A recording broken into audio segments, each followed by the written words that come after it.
Bonsoir et bienvenue à cette seconde émission Parole à l'élu spéciale élection 2014. M. René Langelier de la Coalition Avenir Québec a malheureusement décliné notre invitation, mais ce soir, mon invité, M. Alexandre Racah du Parti libéral du Québec. M. Racah, bonsoir. Bonsoir. Tout d'abord, d'entrée de jeu, pour ceux qui ne vous connaîtraient pas, parlez-moi un peu de vous. Qui vous êtes? C'est votre deuxième campagne électorale, dans le fond? Oui. Alors moi, je me présente pour un deuxième mandat. J'ai été élu dans un premier mandat aux dernières élections. Alors, je suis un gars du comté de Papineau. J'y habite, j'y travaille depuis plusieurs années. Mes enfants sont dans le comté de Papineau. Donc, c'est ça, je dis toujours aux gens, moi, je ne suis pas un candidat parachuté qui vient faire des babayes une fois par 5 ans. Je suis là et quand quelqu'un perd sa job dans le comté, soyez assurés, quand je suis à l'aréna les fins de semaine avec mes enfants, on fait tirer le bras, puis je le sais assez rapidement. Donc, je suis quelqu'un qui a à cœur le comté de Papineau, les citoyens du comté de Papineau. Je travaille très fort les dossiers pour que ça puisse aboutir. Donc, je les amène à Québec, je les suis, je les achemine. Ma porte est toujours ouverte. J'ai un bureau à Saint-André-Avelin, j'en ai un à Buckingham. Et les gens qui me connaissent savent très bien que je suis un gars de pleine ouverture et que mon bureau est toujours ouvert. Excellent. On va rentrer tout de suite dans les dossiers, dont le premier, la santé. L'urgence de Saint-André-Avelin agit à titre d'urgence sans avoir toutefois le titre officiel. Ouais. De quelle manière on corrige le tir? Bien là, ça a été mon premier engagement de campagne en santé. Je l'ai fait à Saint-André-Avelin. Présentement, l'urgence à Saint-André-Avelin est ouverte 5 jours semaine. On commence à voir la lumière au bout du tunnel. Il y a des médecins qui sortent des universités, des jeunes médecins. Il va y en arriver 14 cette année, 15 l'année prochaine. Donc, on peut espérer, avec un budget quand même assez limité, on parle d'environ 850 000 $ récurrents, tout en main-d'œuvre, pour faire en sorte que le CLSC de Saint-André-Avelin puisse être ouvert 7 jours par semaine. C'est un besoin pour la petite nation. Beaucoup de gens se rendent à Hawkesbury et on paie de toute façon avec la carte soleil à Hawkesbury, donc ça va se financer tout seul. Ça va avoir pour effet de désengorger l'hôpital également de Buckingham, parce qu'il y a des gens de la petite nation qui viennent à Buckingham. Ils pourront aller à Saint-André-Avelin en cas d'urgence les fins de semaine. Il n'y a aucune pharmacie d'ouverte dans la petite nation le dimanche. La journée que le CLSC va être ouvert 7 jours par semaine, croyez-moi, il va y avoir une pharmacie d'ouverte le dimanche. Donc, c'est un besoin. La population vieillit. On a une population des plus vieillissantes dans le comté de Papineau. C'est important d'investir en santé. Deuxième gros dossier, si je peux dire, en santé, le transfert de lits de l'hôpital vers le CHSLD. Si je ne me trompe pas, c'était votre deuxième engagement en santé. Ça fait longtemps que le dossier est sur la table. Comment qu'on règle le tout?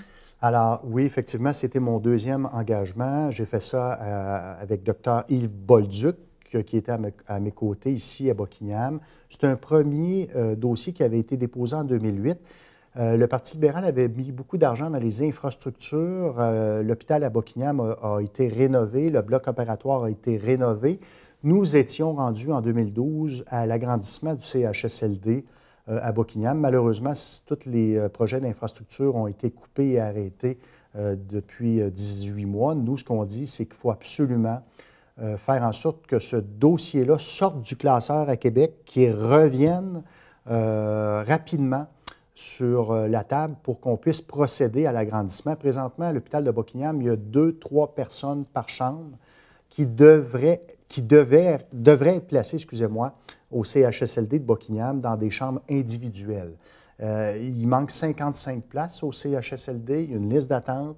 Il faut absolument que ce dossier-là avance. Il y a un besoin là-dessus. Il y a des gens qui manquent d'intimité à l'hôpital de Buckingham et qui ont besoin de soins vraiment au CHSLD, au centre d'accueil à Buckingham.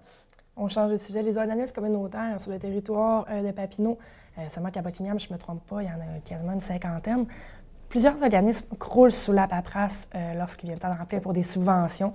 Comment qu'on règle, premièrement, leur problème de paperasserie, si vous me permettez l'expression, et l'importance que ça a pour vous, les organismes communautaires? Les organismes communautaires sont une économie sociale absolument nécessaire et importante au Québec. Je vais vous prendre un exemple. Je les ai tous visités ici dans le comté, ou à peu près tous, Alpha Papineau. Alpha Papineau, qui est situé à Buckingham, s'occupe des personnes analphabètes qui ont de la difficulté à lire, difficulté à écrire.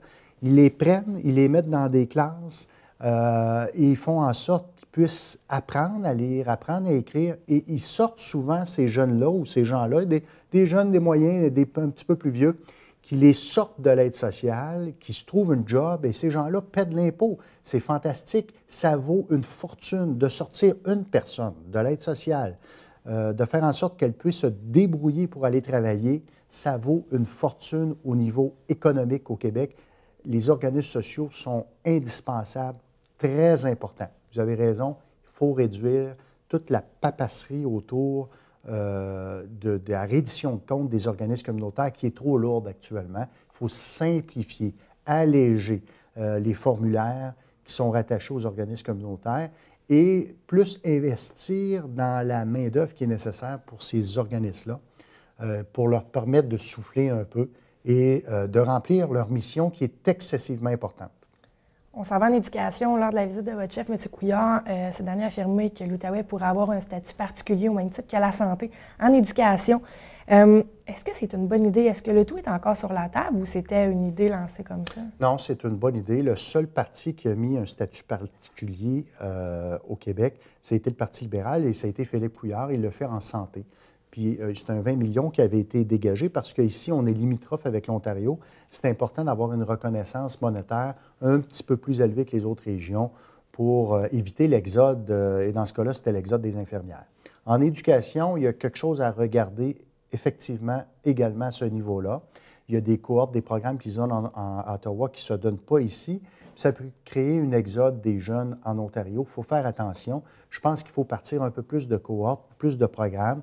On parle du programme de médecine à l'université qui est une excellente chose. Ça veut dire que les médecins vont pouvoir étudier ici à l'Université du Québec, en Outaouais, faire leur résidence ici et leur stage, etc. Donc, le taux de rétention risque d'être plus élevé pour les médecins pour qu'ils puissent s'établir ici en région. J'ai fait mon 3e engagement sur la formation professionnelle et M. Arcan, Pierre Arcan, l'ancien ministre de l'Environnement, présentement porte-parole d'éducation supérieure, était présent avec moi. Il y a un agrandissement absolument nécessaire au centre de formation professionnelle, l'hôtellerie et la cuisine. Le taux de placement de ces jeunes-là est de 100 %. Alors, les jeunes qui vont en main-d'œuvre, en formation professionnelle, ici à Buckingham, le taux de placement est 100 %. Malheureusement, on est obligé de refuser des demandes, faute de place.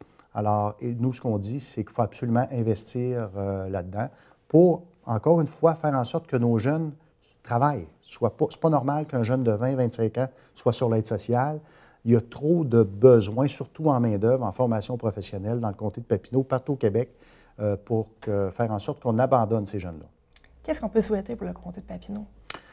La prospérité, beaucoup d'emplois. Et nous, là, ça a toujours été notre philosophie de base, c'est qu'il faut que les gens travaillent, qu'ils paient de l'impôt, le plus bas possible, mais qu'ils paient de l'impôt pour que l'État puisse prendre les sous après et investir en santé et en éducation. Pas l'inverse. L'argent ne pousse pas dans les arbres. Il faut faire travailler le monde.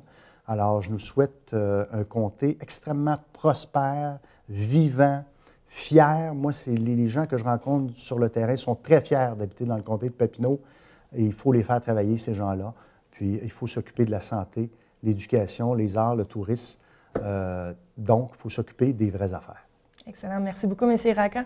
C'est ce qui met fin à la 2e émission spéciale élection 2014 pour le comté de Papineau. Je vous rappelle que la période de votation, c'est ce lundi 7 avril prochain. Je vous remercie d'avoir été des nôtres et j'espère que le tout vous a donné un petit coup de main pour vous décider. Bonne soirée.